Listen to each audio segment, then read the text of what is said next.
پھر بلبلے حضرت امیر آیا ہے، جبریل امی کا ہم سفیر آیا ہے، جو روئے گا لکھ دے گا اسے خط نجات، سرکار حسینی کا دبیر آیا ہے۔ یہ 19ویں صدی کا وہ کلام اور وہ آواز ہے جو لکھنؤ کی فضاؤں میں بلند ہوئی، وہ لکھنؤ جو ایک مستقل تہذیبی روایت سے عبارت۔ جب تمام اہل نظر اور تمام اہل کمال لکھنؤ میں اس وقت سمٹ کر آ گئے تھے جب علم و فن اور شعر و ادب تہذیب کا مرکز و محور انکسار اور شائستگی کی آپ مثال تھا۔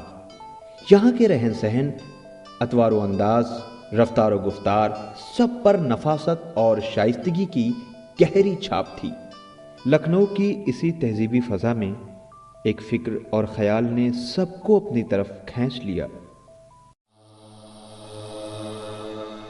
خیال کربلا ہے اور میں ہوں، بہشت جافزا ہے اور میں ہوں۔ یہ پرواز تخیل تھی مرزا سلامت علی دبیر کی، جن کا شعری سفر کمسنی سے شروع ہوا، یعنی محض 11-12 سال۔ یہی وہ عمر تھی جب ان کے شعری سفر کا آغاز ہوا۔ شروعات میں ان کا وسیلہ اظہار غزل اور ربائی بھی رہی۔ قبلہ کی جانب ہو تو دل سوئے علی۔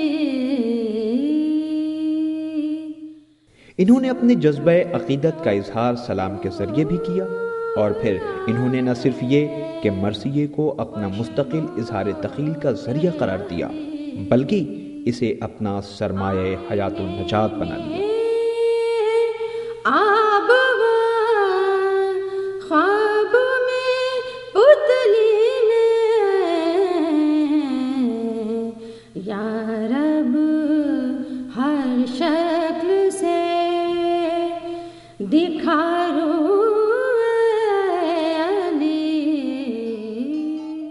شمالی ہند میں مرثیہ نگاری کی ایک طویل تاریخ نہیں ہے، اور ظاہر کہ یہ مرثیہ جسے صرف مرثیہ کہتے ہیں، یہ عربی سے فارسی میں اور فارسی سے جنوبی ہند سے ہوتے ہوئے شمالی ہند پہنچا، اور مرزا سلامت علی دبیر اس کے نمائندہ مرثیہ نگار کہلائے۔ مرزا سلامت علی دبیر کی پیدائش راجدھانی دہلی کے بلی ماران میں 29 اگست 1803 عیسوی مطابق 11 جمادی الاول 1288 ہجری کو ہوئی تھی، لیکن آپ کی عمر جب 5 سے 7 سال کی ہوئی تو گھر کے کچھ افراد کے ساتھ آپ لکھنؤ آ گئے، جہاں محلہ نخاس کی ایک گلی میں سکونت اختیار کر لی۔ آج بھی یہ گلی کوچہ دبیر کے نام سے آباد ہے۔ مرزا دبیر کی نگاہ شعور نے لکھنؤ دیکھا، اور لکھنؤ کے ہی اسی مخصوص تہذیبی فضا میں آپ کی تعلیم و تربیت ہوئی۔ عربی اور فارسی کی تعلیم باقاعدہ طور سے حاصل کی۔ اس کے علاوہ مولوی غلام ضامن صاحب سے صرف نحو، منطق اور ادب و حکمت کا درس لیا۔ دینی و مذہبی تعلیم مرزا محمد کاظم علی صاحب سے حاصل کی۔ اس کے علاوہ ملا محمدی، مجتہد اور مولوی فدا علی صاحب سے بھی انہوں نے درس لیا۔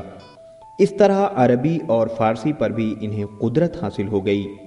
دبیر صاحب کے ذہنی ارتقاء کا سفر بھی اسی اودھ یعنی لکھنؤ کی مخصوص تہذیبی فضا میں طے ہوا۔ شاعری میں وہ میر مظفر حسین ضمیر کے شاگرد ہوئے۔ میر ضمیر اس دور کے لکھنؤ کا ایک بڑا نام تھا، اور خاص طور سے مرثیے کے میدان کا ایک بڑا نام تھا میر مظفر علی ضمیر، اور ان کے شاگردوں نے کافی نام روشن کیا تھا، اور ضمیر نے یہ محسوس کر لیا تھا کہ میرا یہ شاگرد اگر اس پر میں نے محنت کر لی تو اس کی جو فکر ہے وہ یقیناً اسے بہت آگے تک لے جائے گی، اور اس کے ذریعے اس کے استاد کا بھی نام اور زیادہ روشن ہوگا۔ لہذا انہوں نے خوشی خوشی تسلیم کیا، اور اس طرح سے دبیر کی شاعری کا سفر شروع ہو گیا۔ میر ضمیر صاحب ان کی تعلیمی صلاحیت سے بے پناہ متاثر ہوئے۔ بتایا جاتا ہے کہ دبیر صاحب نے میر ضمیر صاحب کے کہنے پر اپنے کہے یہ 4 مصرے سنائے۔ کسی کا کندہ نگینے پہ نام ہوتا ہے، کسی کی عمر کا لبریز جام ہوتا ہے، عجب سرا ہے یہ دنیا کے جس میں شام و سحر، کسی کا کوچ کسی کا قیام ہوتا ہے۔ دبیر صاحب کا یہ کلام سن کر میر ضمیر صاحب نے انہیں فوراً اپنے حلقہ شاگردی میں لے لیا، اور پھر ضمیر صاحب نے دبیر کو اپنے حلقہ شاگردی میں شامل کر لیا۔ میر ضمیر صاحب نے ہی ان کے تخلص کا انتخاب بھی کیا، یعنی دبیر۔